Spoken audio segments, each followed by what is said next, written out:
আসসালামু আলাইকুম। আমন্ত্রণ জানাচ্ছি আইজি ক্রিয়েশন নিউজ আপডেটে। সঙ্গে আছি আমি ইমতিয়াজ আহমেদ। শুরুতেই সংবাদ শিরোনাম। সমাবেশে বিএনপিকে আমন্ত্রণ জানায়নি জামাত, জামাতের আমিরকে দেখতে হাসপাতালে মির্জা ফখরুল্লাহ ডক্টর মঈন। অসুস্থ জামাত আমিরের খোঁজ নিলেন প্রধান উপদেষ্টা ডক্টর মোহাম্মদ ইউনূস। ভারত পাকিস্তান সংঘাতে যুদ্ধ বিমান ভূপতিদের গোপন তথ্য দিলেন ট্রাম্প। পাকিস্তানি সেনাপ্রধান ওসিম মনিরকে জেল থেকে হুমকি দিলেন ইমরান খান। এবার বিস্তারিত। জাতীয় সমাবেশে জাতীয় নাগরিক পার্টি, এনসিপি, ইসলামী আন্দোলন, গণ অধিকার পরিষদকে আমন্ত্রণ জানানো হলেও ২৪ বছরের জোট সঙ্গী বিএনপিকে আমন্ত্রণ জানায়নি জামাত।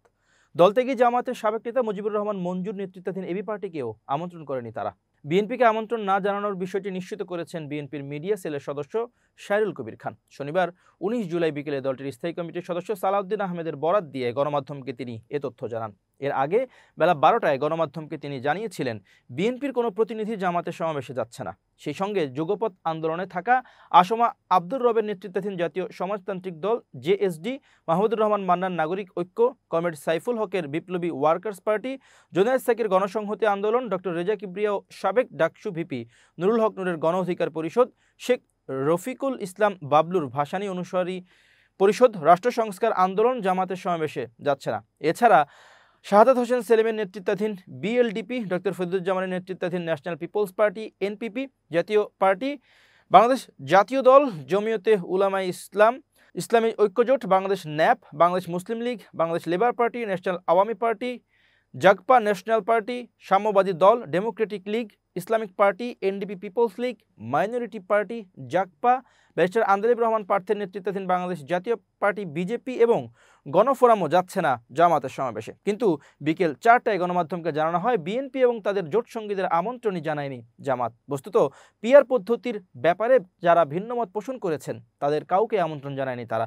পিআর পদ্ধতির সঙ্গে যারা একমত তাদেরকেই জাতীয় সমাবেশে আমন্ত্রণ জানানো হয়েছে। শনিবার জামাতের নায়েবে আমির ডাক্তার সৈয়দ আবদুল্লাহ মোহাম্মদ তাহের গণমাধ্যমকে জানান পিআরের পক্ষে থাকা দলগুলোকেই জামাতের জাতীয় সমাবেশে আমন্ত্রণ করা হয়েছে। সমাবেশ করা হচ্ছে আনুপাতিক পদ্ধতিতে, অর্থাৎ পিআর নির্বাচনের দাবিতে। বিএনপি পিআরের ঘোর বিরোধী, তাই আমন্ত্রণ করা হয়নি। আমন্ত্রণ করলে দুই দলকে বিব্রত হতে হতো। এবি পার্টি পিআর চায়, তারপরও সমাবেশে আমন্ত্রণ না করার কারণ সম্পর্কে জামাতের একজন সিনিয়র নেতা গণমাধ্যমকে বলেন মুজিবুর রহমান মঞ্জুর প্রতি নেতাকর্মীরা ক্ষুব্ধ, কারণ তিনি নিয়মিত জামাতের সমালোচনা করেন। তিনি সমাবেশে বক্তৃতা করলে কর্মীরা প্রতিক্রিয়া দেখাতে পারে, এই ঝুঁকির কারণে আমন্ত্রণ করা হয়নি এবি পার্টিকে। অসুস্থ জামাত ইসলামের আমির ডাক্তার শফিকুর রহমানকে হাসপাতালে দেখতে গেলেন বিএনপির মহাসচিব মির্জা ফখরুল ইসলাম আলমগীর। শনিবার রাতে জামাত আমিরকে দেখতে যান বিএনপির মহাসচিব ও বিএনপির স্থায়ী কমিটির সদস্য ডক্টর আব্দুল মঈন খান। আর উপস্থিত ছিলেন বাংলাদেশ জামাত ইসলামের সেক্রেটারি জেনারেল মিয়া গোলাম পরোয়ার ও নায়েবে আমির ডাক্তার সৈয়দ আবদুল্লাহ মোহাম্মদ তাহের। এ সময় বিএনপি নেতারা জামাত ইসলামের আমির ডাক্তার শফিকুর রহমানের স্বাস্থ্যের খোঁজ খবর নেন। ডাক্তার শফিকুর রহমান রাজধানীর সোহরাওয়ার্দী উদ্যানের সমাবেশে বক্তব্য দেওয়ার সময় হঠাৎ মঞ্চে পড়ে যান। গরমে তিনি অসুস্থ হয়ে পড়েছেন। পরে সমাবেশ শেষে তাকে রাজধানীর ধানমন্ডির ইবনে সিনা হাসপাতালে নেওয়া হয়েছে। জামাত ইসলামের প্রচার বিভাগ থেকে জানানো হয় দলের আমিরের প্রেশার ও সুগার লেভেল ঠিক আছে, তাকে হাসপাতালে নেওয়া হয়েছে। ডাক্তার শফিকুর রহমানের সুস্থতার জন্য দোয়া চেয়েছে দলটি। শনিবার সকালে ৭ দফা দাবিতে রাজধানীর সোহরাওয়ার্দী উদ্যানে বাংলাদেশ জামাত ইসলামের জাতীয় সমাবেশের মূল কার্যক্রম শুরু হয়। সকাল ৯টা ৪০ সাংস্কৃতিক অনুষ্ঠানের মধ্য দিয়ে জাতীয় সমাবেশের প্রথম পর্ব শুরু হয়। সাংস্কৃতিক অনুষ্ঠান উপস্থাপনা করেন সাইফুল্লাহ মানসুর। সাইমম শিল্পী গোষ্ঠী সাংস্কৃতিক অনুষ্ঠান পরিচালনা করে। দুপুর ২টায় কোরআন তেলাওয়াতের মধ্য দিয়ে আনুষ্ঠানিকভাবে সমাবেশের মূল কার্যক্রম শুরু হয়। এর আগে দুপুর ১২:৩০টার দিকে সমাবেশস্থলে পৌঁছান দলটির আমির ডাক্তার শফিকুর রহমান। উদ্যানে প্রবেশের সময় রাস্তার দুই পাশে নেতাকর্মীরা তাকে ঘিরে স্লোগান দেন। আপ্লুত আমির হাত নেড়ে শুভেচ্ছা জানান। এ সময় তাকে হাসি মুখে দেখা গেছে। বিকেল ৫:১৫টার দিকে বক্তব্য দেওয়ার জন্য মাইক্রোফোনের সামনে যান। বক্তৃতা শুরু করার কিছুক্ষণ পর গরমের কারণে তিনি অসুস্থ হয়ে পড়েন। এক পর্যায়ে তিনি মঞ্চে লুটিয়ে পড়েন। সঙ্গে সঙ্গে নেতাকর্মীরা তাকে তুলে দাঁড় করান। আবার বক্তব্য দিতে শুরু করেন তিনি দ্বিতীয়বারও অসুস্থ হয়ে মঞ্চে পড়ে যান। জামাত আমির অসুস্থ হয়ে পড়লে চিকিৎসকরা তাকে চিকিৎসা দেওয়া শুরু করেন। তারপর তৎপর হয়ে ওঠেন স্বেচ্ছাসেবকরা। অসুস্থ অবস্থায় মঞ্চে বসেই মাইক হাতে নিজের সমাপনী বক্তব্য দেন ডাক্তার শফিকুর রহমান।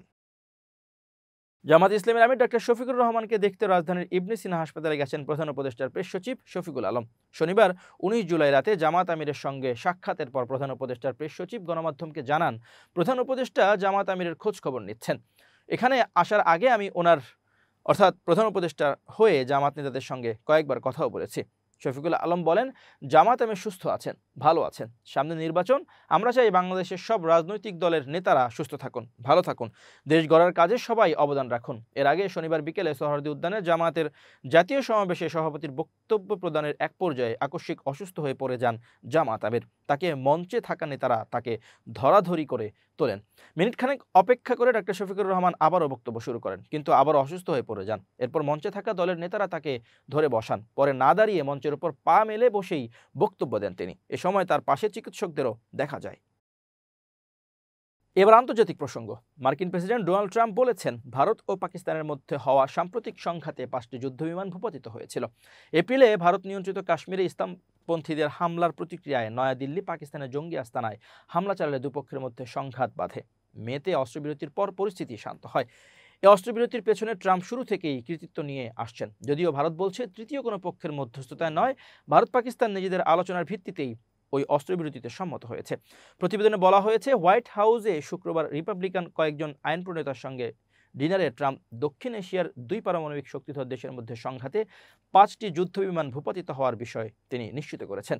খবর রয়টার্সের। তবে এর মধ্যে কোনো পক্ষের কয়টি তা নিশ্চিত করেননি, সে বিষয়ে তিনি কিছুই জানাননি।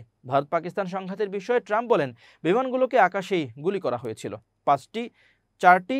তবে আমার মনে হয় প্রকৃতপক্ষে 5টি যুদ্ধবিমান গুলি করে নামানো হয়। পাকিস্তান দাবি করছে তারা আকাশের যুদ্ধে ভারতের 5টি বিমান ভূপাতিত করেছে। মের শেষের দিকে ভারতের শীর্ষ জেনারেল বলেছিলেন, সংঘাতের প্রথম দিন আকাশে ক্ষতির সম্মুখীন হওয়ার পর তারা কৌশল বদলে ফেলেছিল এবং 3 দিন পর অস্ত্রবিরতি ঘোষিত হওয়ার আগে তারা ভালো অবস্থানে চলে গিয়েছিলেন। নয়াদিল্লি ও পাকিস্তানের কিছু বিমান ভূপাতিত করার দাবি করেছে। ইসলামাবাদ কোনো বিমান হারানোর কথা অস্বীকার করলেও বলেছে তাদের একাধিক বিমান ঘাঁটি ক্ষতিগ্রস্ত হয়েছে। এই অস্ত্রবিরতি তার জন্যই হয়েছে বলে ট্রাম্প বরাবরই দাবি করে আসছেন। ওয়াশিংটন দুপক্ষের সঙ্গে আলোচনা করার পর 10 মে রিপাবলিকান প্রেসিডেন্ট সামাজিক যোগাযোগ মাধ্যমে প্রথম ভারত পাকিস্তান অস্ত্রবিরতির ঘোষণা দেন। ট্রাম্পের এই ভাষ্যের সঙ্গে দ্বিমত আছে ভারতের। মার্কিন প্রেসিডেন্টের হস্তক্ষেপ এবং বাণিজ্য আলোচনা ছিন্নের হুমকিতে এই অস্ত্রবিরতি হয়নি বলে তাদের ভাষ্য। জেলবন্দি অবস্থায় পাক সেনাপ্রধান অসীম মুনিরের বিরুদ্ধে অভিযোগ তুললেন পাকিস্তানের সাবেক প্রধানমন্ত্রী ও তেহরিক ইনসাফ পিটিআই নেতা ইমরান খান।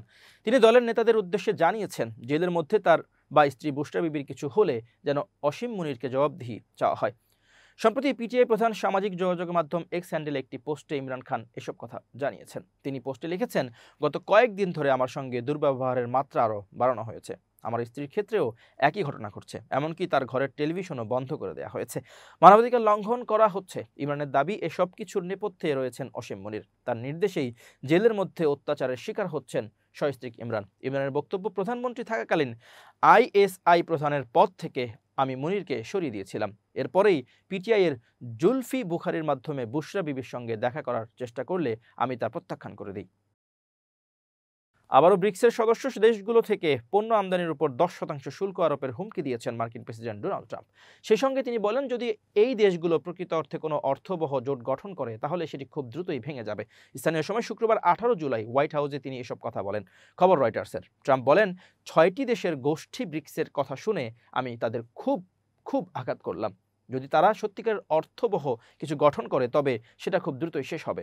আমরা কখনো কাউকে আমাদের সঙ্গে খেলা করতে দিতে পারি না। ট্রাম্প জানান, বৈশ্বিক রিজার্ভ মুদ্রা হিসেবে ডলারের অবস্থান রক্ষা করতে তিনি প্রতিশ্রুতিবদ্ধ। সেই সঙ্গে যুক্তরাষ্ট্রের কেন্দ্রীয় ব্যাংকের ডিজিটাল মুদ্রা চালু করতে কখনোই দেবেন না।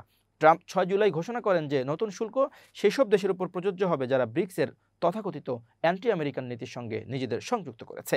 এরই মধ্যে G7 ও G20-র মতো বড় অর্থনীতির ফোরামগুলো বিভক্তি ও যুক্তরাষ্ট্রের আমেরিকা ফার্স্ট নীতির কারণে দুর্বল হয়ে পড়েছে। এই অবস্থায় ব্রিক্স নিজেকে বহুপাক্ষিক কূটনীতির জন্য একটি বিকল্প প্ল্যাটফর্ম হিসেবে উপস্থাপন করছে। ট্রাম্প বারবার প্রমাণ ছাড়াই দাবি করে আসছেন যে ব্রিক্স গঠনের উদ্দেশ্যই হচ্ছে যুক্তরাষ্ট্র ও ডলারের বৈশ্বিক ভূমিকার ক্ষতি করা। তবে ব্রিক্স নেতারা এই অভিযোগ প্রত্যাখ্যান করেছেন।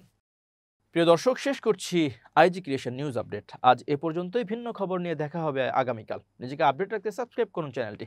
নিয়মিত লাইক, কমেন্ট ও শেয়ার করে ছড়িয়ে দিন সর্বত্র। সুস্থ থাকুন, নিরাপদে থাকুন। আল্লাহ হাফেজ।